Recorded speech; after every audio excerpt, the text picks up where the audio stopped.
Molt bé, moltes gràcies, Núria. I, primer de tot, avui presentem un llibre, que és aquest Empordà Elèctric d'en Francesc Galí. Però és que aquí fora hi ha una exposició tremenda i jo crec que el primer aplaudiment una altra vegada ha de ser per la Núria, que si no fos per ella no s'hagués fet aquesta fantàstica exposició que ha comptat amb un munt de col·laboracions. O sigui que boníssima feina, a més està digitalitzant material, és una joia, la Núria. Bé, aquí estem per presentar el llibre, farem l'acte partit en dues parts. Primer la farem petar una estona, una mitja horeta, això diuen. Si algú vol dir alguna cosa, esteu convidats a fer-ho, perquè veig que també hi ha presència de molts grups d'aquells temps. I després hi haurà una actuació en aquest racó que ampliarem una mica, amb una gent que es diuen Ginger, però que abans s'havien dit Hopesc, ara, Francis en aquelles èpoques, i ara també, per aquest treball que posa en valor tota una època que molts dels que estem aquí van viure en primera persona, i a mi personalment m'ha refrescat molt la memòria, perquè hi ha una sèrie de coses que dic, és veritat, però de la meva memòria havia fugit. I suposo que la de molts dels protagonistes, quan ho llegiu, direu el mateix, no? Tot el que explica és absolutament veritat, però ens n'havíem oblidat per una cosa o altra. Que difícil és, no? Perquè estem parlant de 30 anys enrere, més de 30 anys enrere, ens remuntem als anys 80. I a partir d'aquí fer memòria, jo m'hi vaig trobar quan vaig fer una biografia de Sant Traït que no se'n recordaven absolutament de res. I era una cosa dificilíssima de posar en context. Suposo que en Francis s'ha trobat una mica amb el mateix, no? D'aquelles coses que s'expliquen i que quedaven inconexes. Jo, en el meu cas, vaig viure la moguda des de la ràdio. En aquella època estava a Ràdio Popular de Figueres, cadena COPE, o FM COPE, o li deien Popular FM, i en aquella moguda que ens deixava una absoluta llibertat per fer el que volíem, no és com ara, no? La ràdio, que podíem fer els programes que volíem. Allà veig l'amic Josep Serra, que també surt referenciat en el llibre, i que fèiem el que volíem. I jo en aquella època que començava en el món de la ràdio tenia un referent que era Radio 3, m'agradava molt escoltar el Diario Pop, i era l'època de la movida madrilenya, i vaig dir, hòstia, si hi ha movida madrilenya també hi pot haver-hi una mica de movida empordanesa. I tota la gent que estava en aquell moment a la ràdio vam apostar, no? Pels grups de casa, perquè ens agradava veure que es cobia alguna cosa, i des de la ràdio vam donar aquell petit impuls. A partir d'aquí apareix tota aquesta sèrie de grups, Tremendos Carbónicos, La Cripta, Doctor Chivato, els Digitars, però per sobre de tots hi havia un infatigable veterà que era en Carles Garcia, l'enyorat Carles Garcia, que va ser el catalitzador de tota aquesta moguda. Jo me'n recordo que venia en Carles a la ràdio i intercanviàvem allò opinions, ell em parlava de grups, jo li parlava de maquetes que m'havien portat altres grups, i es anava fent una mica el xup-xup. A partir d'aquí, una peça fonamental el tinc aquí al costat. I era un home que treballava, ara ja jubilat, a l'Ajuntament de Figueres, a l'àrea de promoció econòmica, que és en Salvador Torres. I en Salvador Torres va ser l'home que va dir endavant. I tots aquells peluts, entre cometes, d'aquell moment van veure com una porta que semblava en principi difícil s'obria i que en Salvador Torres donava la possibilitat, primer, que s'enregistrés un disc recopilatori que es va dir El Gran Masturbador, que es fes un concert a la plaça de Toros de Figueres, que es va dir Dalí Rock, i que aquella moguda tingués un recolzament institucional que possiblement, ara en parlàvem amb en Salvador fa una estona, a dia d'avui potser seria molt més difícil de tirar endavant aquestes històries. El llibre Empordà Elèctric ens parla d'aquests anys, dels grups, dels locals i també de la comarca, de les poblacions frontereres, del paper de la Jonquera i de Portbou, sobretot per impulsar aquesta moguda. I aquestes poblacions frontereres i turístiques, que eren porta d'entrada de gent que venia d'altres països, va servir perquè aquí es fes alguna cosa molt gran. Les veus recollides en aquest llibre ens parlen de peripècies musicals, però també vitals. Parlen de sexe, de droga, de rock and roll entremuntanat, a partir de la història d'una dotzena de grups. N'hi podria haver més, però n'hi ha una dotzena i és molt representatiu. I està ordenat així en capítols, i a cada capítol, a més, ell hi posa una pinzellada personal del moment actual que està vivint ell i com està fent el llibre. O sigui, és molt maco veure tot el que ha recollit i com ho ha recollit, perquè ens posen antecedents, com ha contactat amb cada grup i què n'ha tret de tot plegat. O sigui que moltíssimes gràcies, Francesc, per aquest llibre, perquè fa que aquesta història quedi plasmada en 200 pàgines i que els anys 80 i principis dels 90, vistos amb la perspectiva de 30 anys, quan el rock and roll diuen que s'està morint per culpa d'una cosa que es diu reggaeton, nosaltres avui el reivindicarem aquí. Primer de tot, que parli l'autor, en Francis Galí, que ens expliqui una mica el per què va decidir fer això. Molt bé. Bueno, benvinguts a tots i a totes. Moltes gràcies per venir a aquest acte. Bueno, jo explicaré, com faig en el llibre, exactament com va anar la història de la construcció d'aquest llibre.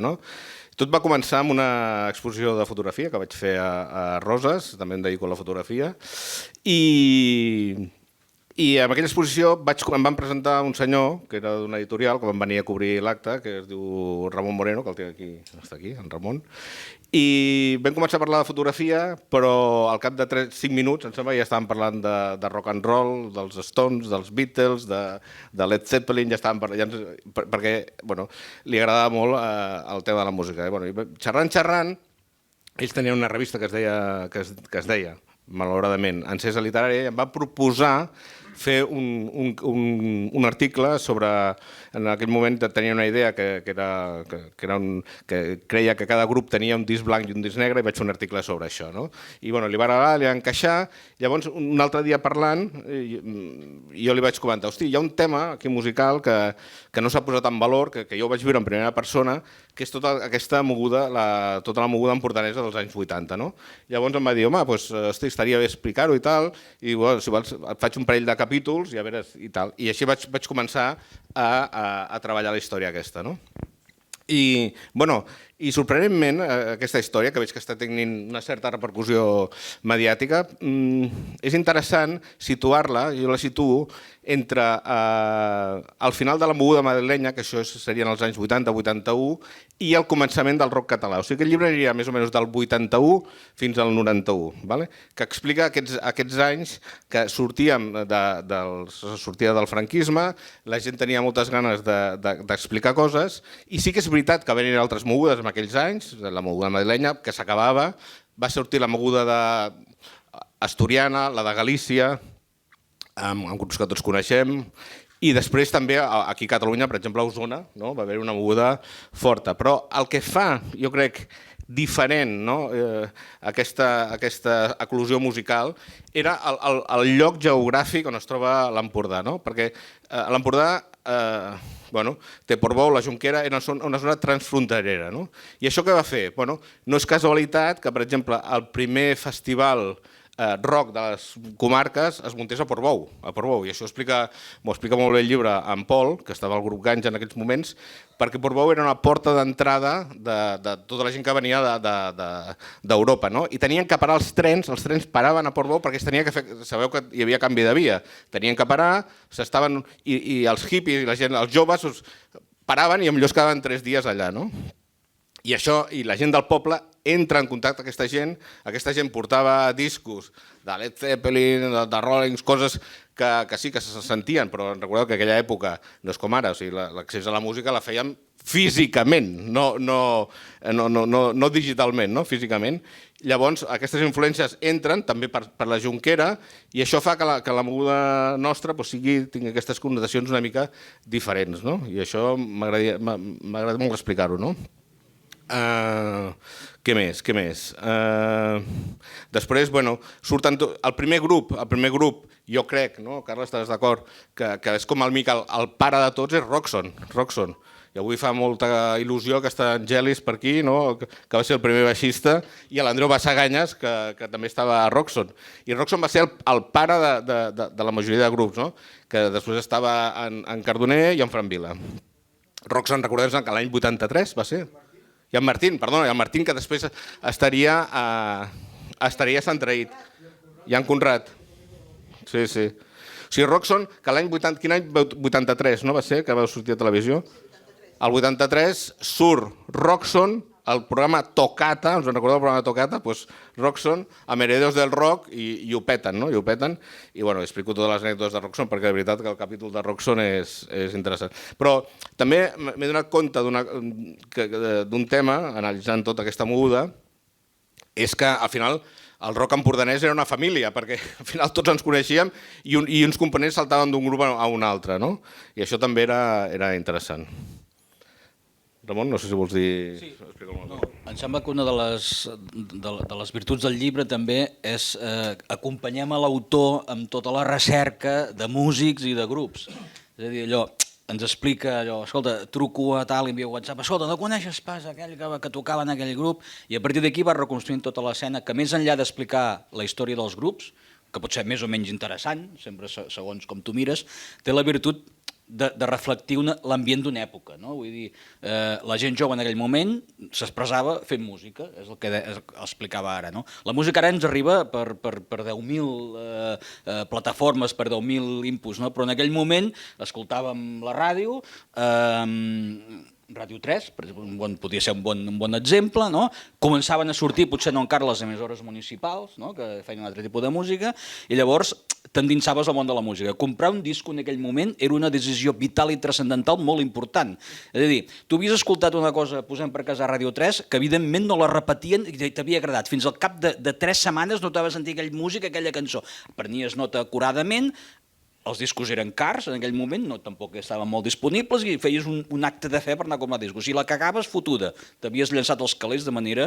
Però era un acte de fe. Avui dia t'arriba per tot arreu, la pots escoltar, t'agrada o no t'agrada, i a partir d'aquí establies totes les connexions. Llavors, en aquell moment, que ho vaig viure també, sobretot, com a jove que tenia 17, 18, 19 anys, era brutal que la música no t'arribava d'Anglaterra ni de Manchester, t'arribava del costat de casa, que hi havia un grup, que, ostres, hi ha un concert a llançar, hi ha un concert, hòstia, era una cosa absolutament inèdita. Avui dia pots anar a qualsevol lloc del món a veure un concert, és relativament fàcil. Però en aquell moment, ostres, i un grup com tu, de gent com tu, que a més tenien una altra virtualitat, no feien versions, és a dir, feien cançons pròpies, la qual cosa també senties una certa connexió amb allò que estava. I després hi havia això, pels que venien de fora, en el meu cas del Baix Empordà, doncs venia, era un ambient, era una moguda, diguem-ne, no? I després haver vist, hòstia, els Roxon són d'allà, hòstia, a la tele, no? Llavors a la tele hi havia 2 programes de música, tu miraves amb una certa devoció, no? Diguem-ne, allò que sortia allà, ostres, era per prendre nota i anava a missa, no? Llavors la virtut del que ha fet en Francesc és resseguir tot això, unir els 12 grups que hi surten amb una escena i amb un context, em sembla que és una part molt important, i sobretot també totes aquestes connexions que hi ha entre grups. No? Sí, també, i el llibre també he volgut que sigui com una road movie, no? com una pel·lícula, no? Que començo per un grup i això, i d'un grup em porta un altre, i aquest grup em porta un altre, no? I vaig explicant com vaig retrobar-me amb tota la gent que feia molts, no? Que veig aquí en Repot, molts que no ens veiem, no? I acabo el llibre amb el capítol del nostre grup, que eren los Carbónicos. No? Una altra cosa important d'aquesta moguda, o sigui, no hagués sigut això possible sense els locals. O sigui, els locals, aquí ara, jo parlo amb gent que està tocant i és un desastre. I nosaltres, aquí hi ha amics com la Billy, que ho sap perfectament, tocàvem a l'Hort d'en Minguets, però podies tocar fins a les 2 de la matinada, fins que els veïns et baixaven i et fotien amb l'escombra, no? Però podies tocar a l'Hort d'en Minguets, podies tocar a l'Ocongo, podies tocar a diferents locals, inclús les discoteques, te'n recordes? Les discoteques també programaven rock, no? També a les Copes va fer-ho, el Xic, la famosa actuació del Roxon vestits de domadors i no sé què més, el Xic de Roses, el Charlie, o sigui que tenies molts locals. I després una altra cosa, i ara donaré pas en Salvador, hi havia també promotors, gent que muntava concerts. O sigui, nosaltres el concert que vam muntar, que es va muntar a la plaça de Toros amb l'Empordà Elèctric, ens van venir 1.500 persones, no? 1.500 persones en grups que no eren coneguts i grups que feien la seva pròpia música, no? No sé, jo trobo com un miracle això, no? I sí, però després el que vindria després. I una altra cosa important també, el tema de l'idioma. En aquell temps no estava definit en cada grup. Ara hi ha grups que canten castellà, grups que canten anglès. No, abans, en aquell moment, com sortíem d'on sortíem, tothom s'expressava de la manera que volia, no? Nosaltres cantàvem en català, en anglès, en castellà, hi havia altres que cantaven en castellà, però tothom barrejava una mica els idiomes, no? Això també ho feia particular, no? Inclús, si recordeu, els primers discos de Sopa de Cabra canten en castellà i en català, no? O sigui, bueno, tothom s'expressava com volia, no?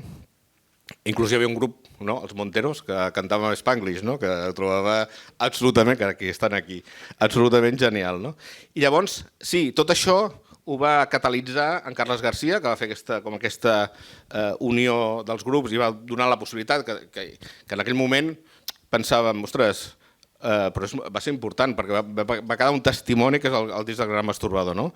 I ara que expliqui en Salvador ell que va estar a darrere del tema, com va ser això del disc aquest. Com ho reps, Salvador, que un home amb l'estètica d'aquell moment d'en Carles Garcia truca a la porta un bon dia i diu vull fer un disc d'homenatge a Dalí? Sí, van així.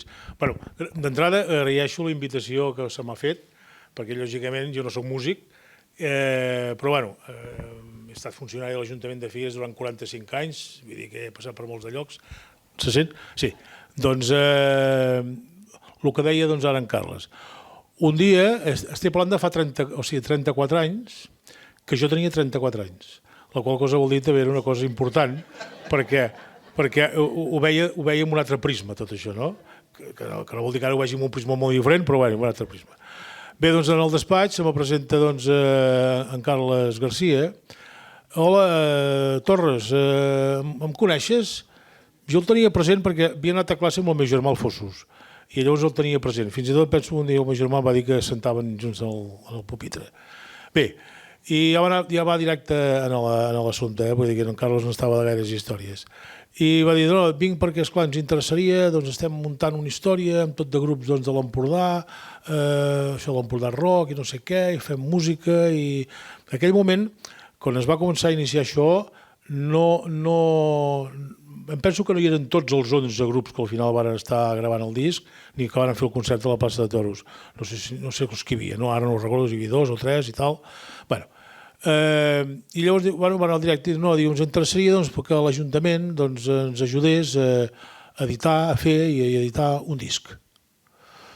Bueno, clar, això l'Ajuntament sonava i sona, no us penseu, i sona.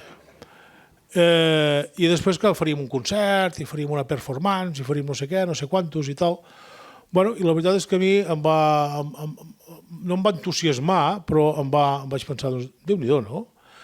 I vaig dir, doncs, escolta, a mi em sembla bé, el que passa que jo, lògicament, soc un tècnic i aquí hi ha una part política que lògicament han de saber-ho i han de veure-ho i han de decidir i els ha de semblar què, no? En aquell moment hi havia un regidor de Cultura, que era en Francesc Calvet, que era una molt bona persona, jo m'entenia molt ben amb ell, i bueno, al cap de... Així ens vam despedir amb en Carles, ja ens truquem, ens mirem, i ens tornem a trobar. I vaig parlar amb en Calvet i li vaig dir que hi ha aquest tema. I li vaig parlar... Jo sabia que d'entrada hi havia un alcalde, que en aquell moment era Maria Lorca, que també era una persona que també era moltes coses molt accessible. I a més amb en Calvet érem molt amics i vaig pensar, aviam com ho torejarem tot això, no? I llavors me va dir, jo li vaig explicar i em diu, i a tu què et sembla? Vaig pensar, cony, doncs molt bé, em sembla a mi. Diu, doncs ja parlarem amb en Marià i em fa l'efecte que això ja ho podem tirar-ho endavant.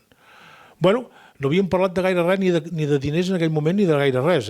Total era la voluntat de fer un disc per part de l'Ajuntament, d'editar-lo, de gravar-lo, i després fer un concert i no sé què. Bé, se'n va parlar amb l'alcalde, els hi va semblar la història bé, i llavors a partir d'aquí es va anar fent i es va anar muntant el tema del disc. Hi havia tot l'interior del disc, lògicament jo me'l vaig perdre, perquè això era una cosa que ja es feia des d'en Carles Garcia, que jo sempre el vaig entendre com el cap visible de la història, però llavors també lògicament amb tots els altres components dels altres grups que llavors es van anar afegint grups, tinc entès, fins a arribar a 11. Es va fer la gravació. Jo precisament un dia vaig pensar, deixa'm anar-hi, deixa'm anar a Barcelona i veure què fan. Perquè, esclar, jo també m'hi veia i pensava, t'ho van imaginar que això sigui un cacau? Jo aquí em destinen a cementiris, m'entens el que t'ho vull dir? I vaig pensar, deixa anar a Barcelona. Sí, vaig anar a la discogràfica a Barcelona. Quina discogràfica era? Estudi 84. Sí, penso... No sé si era per allà al carrer Montseny, bueno, no me'n recordo. Bueno, i vaig anar-hi un dematí i estaven ja gravant. Bueno, allà hi havia entusiasme, nervis, hi havia una mica de tot, no? I, bueno, hi va haver-hi de tot i vaig veure que la cosa doncs, hi arribaria. Després un dia, doncs, em pressiono amb el Marià Lorca, amb l'alcalde, que també tenia jo bon feeling, i vaig dir, bueno, això ara, Marià, s'ha de fer una presentació, es vol fer una performance, que es vol fer aquí en el jardí. Diu, sí, ja farem unes invitacions, que em penso que l'he vista per allà, la invitació que va fer l'alcalde, i em penso que també va dir unes paraules, o sigui que vaig veure que tot això hi estaven enrotllats, no? Després ja havíem parlat del que costaria l'edició del disc, em penso que l'Ajuntament llavors hi va destinar 1 milió de pessetes, que sí? 1 milió de pessetes, com que en aquell moment eren cèntims, en aquell moment eren cèntims. I llavors hi havia el tema del concert de la plaça de Toros. I això sí que en Carlos García li vaig dir, bueno, Carles, aviam, a part del disc que ja està en marxa i tal, i la presentació que ja potser ja es havia fet, doncs el concert l'has de controlar. I com que jo coneixia una mica en Carles García i els seus... En fi, coneixíem tots en Carles García. Doncs vaig dir, ho has de controlar, perquè esclar, això ja... No et preocupis, Torres, no et preocupis, perquè això serà... Ja està, molt bé. Es va muntar el concert i jo a la tarda, ja molt d'hora, vaig anar a la plaça de Toros, vaig veure que la cosa tirava i funcionava. Això era el dia 3 de maig, que era el dia 3 de maig, per Santa Creu. I vaig anar a la plaça de Toros i vaig veure doncs, bueno, que estava tot muntat i vaig preguntar per en Carles García. I va dir, fa estona que no el veiem. I anàvem passant les estones i fa estona que no el veiem. Collons, jo pensava, aviam, això que ens hagi d'arrencar, qui diu que arrenqui? Jo no sé pas jo, perquè jo, pobre de mi, jo soc un funcionari, per entendre'ns, I llavors ja faltava mitja hora o 3/4 per començar, i recordo que sortia de la plaça de Toros, pel túnel aquell on sortien els toreros, al pati de cavalls, i el vaig venir. Vaig dir, ja està, ja el tenim. El vaig veure venir com molt eufòric, diguem-ho així, com molt eufòric. I vaig dir, aviam, hòstia, Carlos, Torres, ja soc aquí, no sé què, no sé quantos, no et preocupis, això serà un èxit. Em va dir unes coses i ell anava entrant a la plaça i jo el seguia perquè pensava, ja què passa, no? I sí, la veritat és que, va anar, els que ho vau viure més directament sobre l'escenari, ja vau veure com havia anat millor que d'això. Déu-n'hi-do la recatòria de gent que va reclutar, perquè llavors 1.500 persones no era pas cap tonteria, i la veritat és que va anar molt i molt bé. Tinc entès, i això és una cosa que ja no hi vaig entrar-hi jo, era que la distribució del que era el disc sembla ser que no va acabar de funcionar com s'esperava, pel que sigui. L'Ajuntament va complir amb el que havia d'això, i aquesta tarda, aquest migdia, com pensava, ara això, que ja ho he dit abans en Carles, fer això a l'Ajuntament, no a l'Ajuntament de Figueres, a qualsevol Ajuntament, a qualsevol Diputació, a qualsevol Consell, no es faria. No es faria perquè és molt complicat. Algú va decidir, no sé qui, que s'iria a gravar en l'estudi 84. En aquell moment dèiem, a l'estudi 84, molt bé. Ara no. Ara s'hauria de fer un concurs públic, que s'hauria de presentar mitja Europa. Sí, no, això va així, això és molt complicat. Hi ha algú que també treballa per l'Ajuntament aquí dintre i algun regidor que també sap una mica de què va. Doncs ja és molt complicat. I després l'altra història és de dir, per què destinem aquests diners amb això i no ho destinem a una altra cosa? Vull dir que ara potser seria una mica, potser no impossible, però molt més complicat. I després va venir ja l'última part que comento, és la història de la portada del disc. Quan es va decidir, suposo que els grups i amb Carlos i companyia, que això es denominaria el Gran Masturbador, el primer que va dir en Carlos va ser, ja hi posem el quadre del Gran Masturbador. I en aquell moment la Fundació Dalí, haig de dir que no és una mica com la que va venir més tard. No es miràvem segurament tant les coses com s'han mirat últimament, que segurament deuen tenir la seva raó, només faltaria, dels drets d'autor i d'imatge i tot el que hi convingui. Però llavors, esclar, em va dir, posem el quadre. Jo vaig pensar, el quadre el posarem perquè ens podem trobar molt liu, a més era un quadre que està a Madrid, en el Princesa Sofia, en fi, tota una història. I jo llavors vaig dir, fem una cosa, jo parlem amb Torner, que en Xavi Torner, que jo col·laborava molt sovint per fer cartelleries i per fer coses de l'Ajuntament, i farem un bodegó. I va ser el bodegó que van acabar fent, que em penso que en Carles també va venir allà a l'estudi d'en Torner i també va dir la seva, però bueno, hi ha el tarot de les cartes del tarot, una ampolla de cervesa, un cigarro, i jo vaig anar a buscar una litografia del Gran Masturbador i el vaig posar allà en un segon terme, que si ara es volgués fer això, bueno, a Can Dalí on vas a parar. No, us ho dic perquè és així, i segurament tenen tota la raó del món, i jo no en tinc cap de raó. I això va ser una mica tota com es va generar i es va gestionar i gestar doncs el disc del Gran Masturbador, cosa que, bueno, me'n sento, doncs, això. Ja et dic, m'ha rejuvenit 34 anys la història aquesta. Molt bé.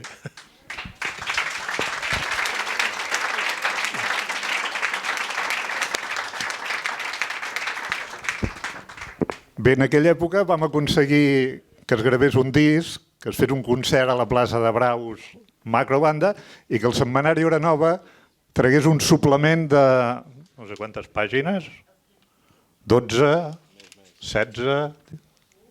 16. Doncs de 16 pàgines amb aquesta portada que dius, hosti, què ha passat amb el pa de crostons? Doncs van tenir un problema a l'hora d'imprimir i van sortir tots els suplements amb un pa de crostons que no té el color original amb el que havia de sortir. I això encara li dona més gràcia, no?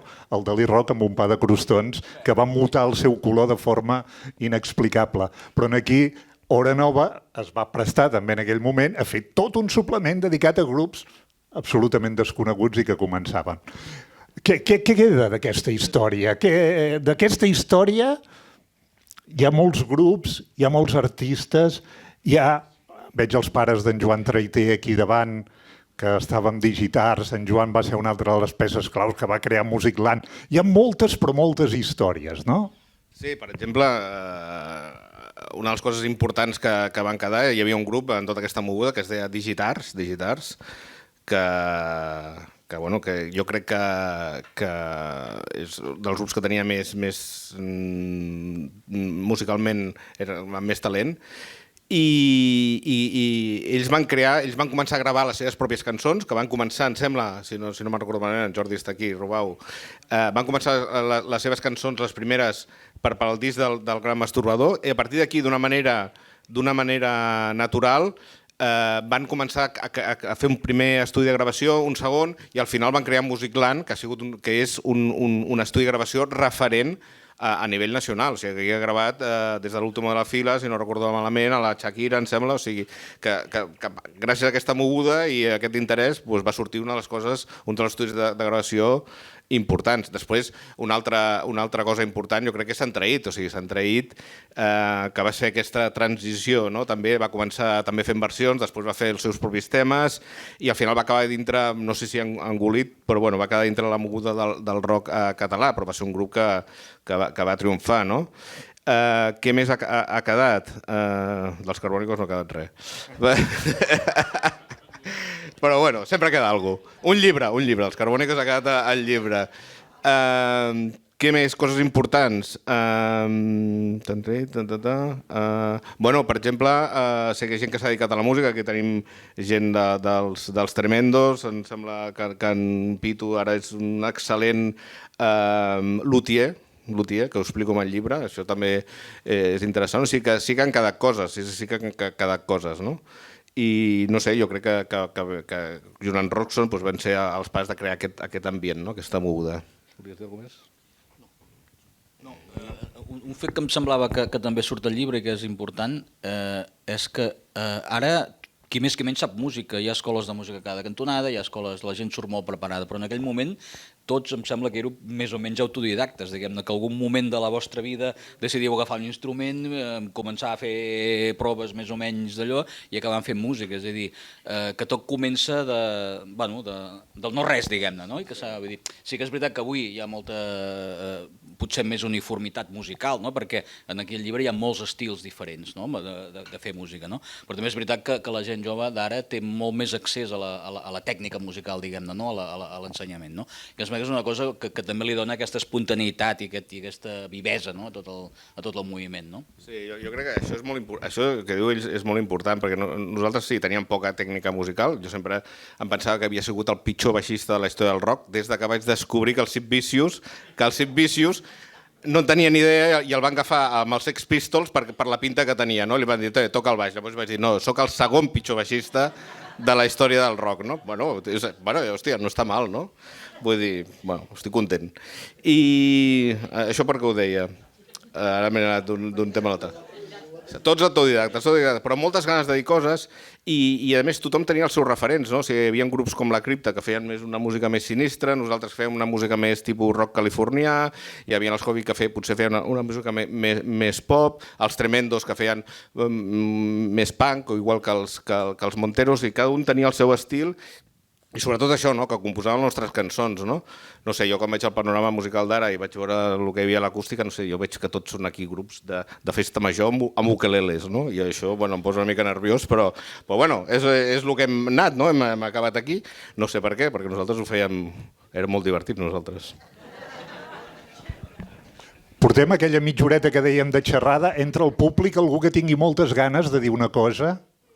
A mi m'agradaria recordar la figura, sobretot de la gent que ens va ajudar en aquell moment a fer la part musical. O sigui, tornem a reivindicar la figura de Carles Garcia, d'en Frank Vila, que també va ajudar a les produccions, en Joan Cardoner, que també una de les persones que també va ajudar, i la gràcia de que en aquell moment ens vàrem agermanar, cosa que poder és una situació ben estranya amb els músics. No és massa, perquè eren músics aficionats, no? Però ens vàrem agermanar, ens vàrem ajudar i crec que va ser un moment molt bonic, a banda de la sortida que tingués, no? Però crec que és bo recordar aquella gent que ho va fer possible musicalment, evidentment, i que van liderar una idea que va arribar a quallar amb alguna situació com aquesta, no? Sí, estic totalment d'acord. Ja estem o ara donem pas als... Si no hi ha cap altra... Alguna pregunta? Sí. És una petita cosa que m'ha acudit ara. Ho dic per l'audiència que hi ha en aquesta sala, que tots ens hem fet més grans a resultes de... Bueno, ja ens hem d'explicar, no? I hi ha una cosa que l'altre dia vaig estar en una presentació d'un llibre a Agullana, i hi havia en Mario Serra. I en Mario Serra va dir una frase fantàstica perquè hi havia un auditori molt semblant al que tenim ara aquí, no? I parlava d'això, de que la gent gran, que els vells, el no sé què, i va dir que no. Nosaltres, o sigui, considereu-se joventut acumulada. Dit per en Mario Serra, Dit per en Mario Serra.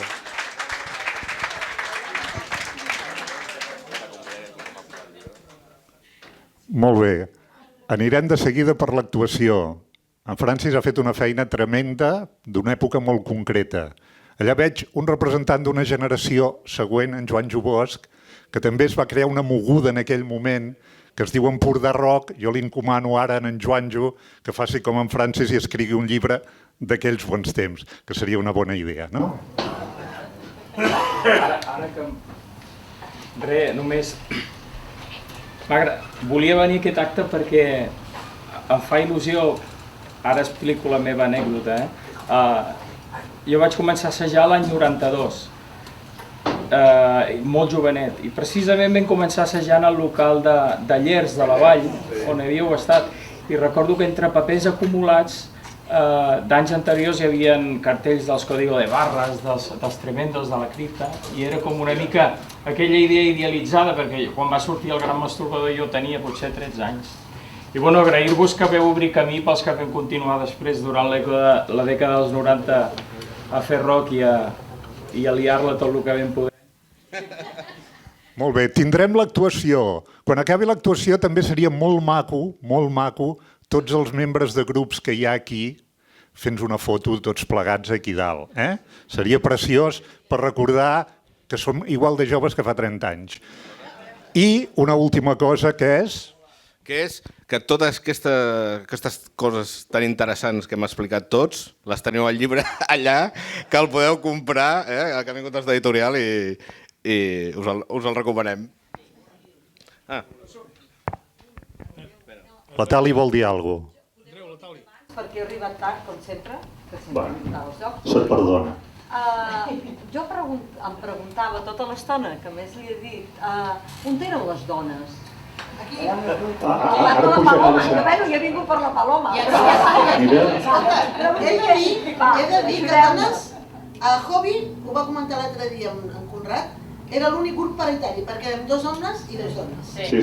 Després, però tu hi eres també, érem tot xivato. Amb Digitars hi va haver-hi col·laboracions i s'han traït, evidentment. No, però això està després del disc. Ja digital, també. No, però parlo del disc. En el disc, només estem nosaltres. Sí. En el disc. Anem per feina, va. Buidem aquest escenari perquè arriben uns artistes que ara es diuen Ginger, abans es deien Hobby i alguna sorpresa ens han preparat. Un aplaudiment, gràcies.